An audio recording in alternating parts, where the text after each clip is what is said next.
Hello friends, ഇങ്ങോട്ട് നോക്കിയെന്ന എൻ്റെ ഈ യൂട്യൂബ് ചാനലിലേക്ക് എല്ലാവർക്കും സ്വാഗതം. ഇന്ന് കടായി പനീറാണ് ഉണ്ടാക്കുന്നത്. മിൽക്കി മിസ്റ്റ് എന്നുള്ള ഫ്രോസൺ പനീറാണ് ഞാൻ മേടിക്കാറുള്ളത്.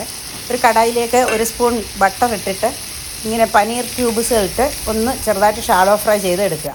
ഒരുപാട് ഫ്രൈ ആവണ്ട, ഈ കളർ മതി, ഇത്രയും കളർ മതി. ഇനി ഇതിനെ മാറ്റി വെച്ചിട്ട് ഇതേ കടായിലേക്ക് വേണമെങ്കിൽ കുറച്ച് എണ്ണ കൂടെ ഒഴിക്കാം. ഒരു സവാള ഇങ്ങനെ ഇതുപോലെ കട്ട് ചെയ്തിട്ട് വഴറ്റിയെടുക്കുക. ഇതിൻ്റെ കൂടെ ഒരു ക്യാപ്സിക്കം കൂടെ വേണ്ടുന്നതാണ്. ഇപ്പോൾ ക്യാപ്സിക്കം ഇല്ലാത്തതുകൊണ്ട് സവാള മാത്രം ഇടുകയാണ്. അത് അങ്ങനെ മാറ്റി വയ്ക്കുക. എന്നിട്ട് നമുക്കിനി വേറൊരു പാൻ വെച്ചിട്ട് അതിലേക്ക് ഞാനിതിപ്പം ഓയിലാണ് ഒഴിച്ചിരിക്കുന്നത്, സൺഡ്രോപ്പ്. നെയ്യ് തന്നെ ഒഴിച്ചാലും കുഴപ്പമില്ല. എന്നിട്ട് അതിലേക്ക് ഹോൾ മസാല, ജീരകം, അതായത് ഗ്രാമ്പൂ, പട്ട, ഏലക്ക, കുറച്ച് ജീരകം അതും കൂടിയിട്ട് 2 കാഷ്യൂനട്ടും കൂടി ഇട്ടിട്ട് 2 സവാളയും കുറച്ച് ഒരു സ്പൂൺ ഇഞ്ചി വെളുത്തുള്ളി പേസ്റ്റും കൂടെ നമ്മൾ അതിനകത്തേക്ക് ഇട്ട് ഒന്നുകൂടെ വഴറ്റണം. ഇങ്ങനെ ഒന്ന് മിക്സ് ചെയ്ത് ഒരു 2 മിനിറ്റ് കഴിയുമ്പോഴത്തേക്ക് അതൊന്ന് വാടി കിട്ടും. അങ്ങനെ വാടി വരുന്ന സമയമാകുമ്പോഴത്തേക്ക് പിന്നെ നമ്മൾ അതിനകത്തേക്ക് 2 തക്കാളിയും കൂടി ഇടാം. ഇതൊന്ന് വാടിക്കഴിഞ്ഞിട്ട് 1 സ്പൂൺ ഇത് ഹോൾ ഇട്ടാലും മതി, ഇഞ്ചി വെളുത്തുള്ളി മുഴുവനെ ഇട്ടാലും മതി. എൻ്റെ ഈ പേസ്റ്റ് ഉള്ളതുകൊണ്ട് ഞാൻ പേസ്റ്റ് എടുത്തതാണ്. അതൊന്ന് വാടിക്കഴിഞ്ഞു. അപ്പോഴത്തേക്ക് നമ്മൾ 2 തക്കാളി വലുതായിട്ട് അരിഞ്ഞിട്ടിരിക്കും. ഇത് വലുതായിട്ട് തന്നെ അരിയുന്നത് എന്താണെന്ന് വെച്ചാൽ ഇത് നമ്മൾക്ക് പേസ്റ്റാക്കി അരച്ചെടുക്കാനുള്ളതാണ്.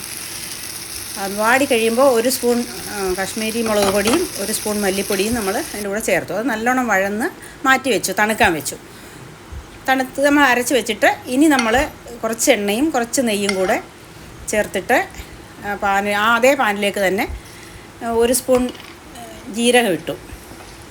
ജീരകം ഒന്ന് പൊട്ടി വരുമ്പോഴത്തേക്ക് നമ്മൾ എന്ത് ചെയ്യും, ആ അരച്ച പേസ്റ്റ് ഇതിലേക്ക് അങ്ങിടണം.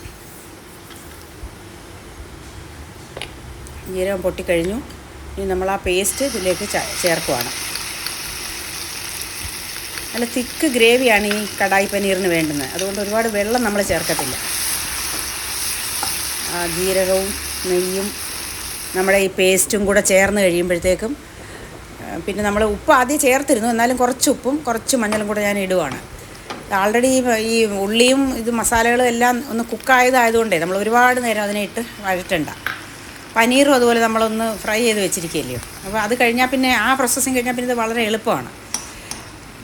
ആ മസാലയൊക്കെ മിക്സിയിലിരുന്ന മസാലയൊക്കെ കൂടെ ചേർത്ത് നമ്മളങ്ങ് കഴുകി ഇങ്ങോട്ട് ഒഴിച്ചിട്ട് അതൊന്ന് തിളച്ച് കഴിയുമ്പോഴത്തേക്ക് ഈ ഉള്ളി വഴറ്റി വെച്ചിരുന്ന് അങ്ങോട്ട് ഇടണം. അതിൻ്റെ കൂടെ ക്യാപ്സിക്കം കൂടെ ഉണ്ടായിരുന്നെങ്കിൽ ഇപ്പം നല്ല കളർഫുള്ളായിട്ടിരുന്നേനെ. എന്നിട്ട് വീണ്ടും ഈ ഫ്രൈ ചെയ്ത് വെച്ചിരിക്കുന്ന പനീർ ക്യൂബ്സും അതിനകത്തേക്ക് ഇട്ട് നല്ലോണം ഒന്ന് ഇളക്കി എല്ലാം കൂടെ ഒന്ന് മിക്സ് ആയിട്ട് പിന്നെ നമ്മൾ ഗരം മസാലയൊക്കെ കറക്റ്റാണോ നോക്കാം. ഈ സമയത്ത് ഞാൻ നോക്കിയപ്പോൾ കുറച്ച് കുറവുണ്ടായിരുന്നു. അതുകൊണ്ട് ഞാൻ കുറച്ച് ഗരം മസാലയോടെ ചേർത്തിട്ടുണ്ട് ഇതിൽ. ഇത് കസൂരി മേത്തിയാണ് ഈ ഇട്ടിരിക്കുന്നത്. അത് കഴിഞ്ഞ് ഗരം മസാലയും കുറച്ച് ഒരു പിഞ്ചേ ഇട്ടുള്ളൂ. ആദ്യം നമ്മൾ ഹോൾ മസാല അരച്ചതിൻ്റെ കൂടെ ഇട്ടല്ലോ. അപ്പോൾ ഇതിൻ്റെ കൂടെ ഒരു പിഞ്ച് ഗരം മസാലയും കൂടെ ചേർത്തിട്ട് ഒന്നുകൂടെ എല്ലാം മിക്സ് ചെയ്ത് വെച്ച് ഒരു 2 മിനിറ്റ് നമ്മൾ സിമ്മിലങ്ങ് വെച്ചു. സിമ്മിലങ്ങ് വെച്ചിട്ട് ഇനി ഒരു പൊടിക്കൈ ചെയ്യുന്നതെന്ന് വെച്ചാൽ കുറച്ച് എണ്ണയോ നെയ്യോ ഒഴിച്ചിട്ട്, ഞാനിപ്പോൾ എണ്ണയാണ് ഒഴിച്ചത്, അതിലേക്ക് ഒരു 2-3 വറ്റൽമുളകും 1/4 ടീസ്പൂൺ മുളക് പൊടി അതും കൂടി കരിഞ്ഞു പോകാതെ അതിനൊന്ന് മിക്സ് ചെയ്ത് പെട്ടെന്ന് എടുത്ത് അത് ആ കറിയിലേക്ക് അങ്ങ് ഒഴിക്കുക. അന്നേരം ഒരു അലങ്കാരമായി, അതിനൊരു ഡെക്കറേഷൻ. നോർത്ത് ഇന്ത്യൻസൊക്കെ കുറേ എണ്ണ ഒഴിക്കും. അപ്പോൾ അവർ എണ്ണ ഇങ്ങനെ തെളിഞ്ഞ് കിടക്കും. നമ്മൾ അത്ര എണ്ണ ഉപയോഗിക്കുന്നില്ല. അപ്പോൾ നമ്മുടെ കറി റെഡിയായി കഴിഞ്ഞു. കുറച്ച് മല്ലിയിലയും കൂടി ഇട്ടു. കറി ഇതാ നല്ല ഡെലീഷ്യസ് ആയിട്ടുള്ള കടായി പനീർ റെസ്റ്റോറൻറ്റ് സ്റ്റൈലിലാണ് ഉണ്ടായിരിക്കുന്നത്. നല്ല യമ്മി ആയിരിക്കും. ഇതിനകത്ത് കുറച്ച് മല്ലിയിലയും കൂടി നമ്മൾ തൂവിയിട്ടു. പിന്നെ ഇനി നമ്മളത് ടേബിളിലേക്ക് എടുക്കുകയാണ് കഴിക്കാൻ. ചപ്പാത്തിയുടെ പൂരിയുടെ കൂടെ പുലാവിൻ്റെ കൂടെ എല്ലാം നല്ലതാണ്. തന്നെ എണ്ണ വരട്ടി ട്രയാങ്കിൾ ഷേപ്പിൽ എടുത്തിരിക്കുകയാണ്. അതിൻ്റെ കൂടെ കടായി പനീറും എടുത്തിട്ടുണ്ട്. പിന്നെ നമ്മളൊരു കുറച്ച് തൈര് എടുത്തു. തൈരിനകത്ത് കുറച്ച് ജീരകം വറുത്ത് പൊടിച്ചിട്ടാൽ നല്ല ടേസ്റ്റ് ആയിരിക്കും. ഡൈജസ്റ്റ് ആവാനും എളുപ്പമാണ്. നമ്മൾ കഴിക്കുന്നത് ഇങ്ങനെ റിച്ച് ഫുഡാണെങ്കിൽ കഴിക്കുന്നത് ഡൈജസ്റ്റ് ആവാനും എളുപ്പമാണ്. അങ്ങനെ തൈര് എടുത്തിട്ടുണ്ട്. കുറച്ച് ഫ്രൂട്ട് എടുത്തിട്ടുണ്ട്. പിന്നെ ഒരു പീസ് അച്ചാറും വെച്ചിട്ടുണ്ട്. വാട്ടർമെലനും പൈനാപ്പിളുമാണ് ഇന്ന് എടുത്തിരിക്കുന്നത്. അപ്പോൾ എല്ലാവർക്കും എൻ്റെ കടായി പനീർ റെസിപ്പി ഇഷ്ടപ്പെട്ടെന്ന് വിചാരിക്കുന്നു. എല്ലാവരും ഉണ്ടാക്കി നോക്കണം. ലൈക്കും കമൻറ്റും ഒക്കെ തരണം. Thank you for watching.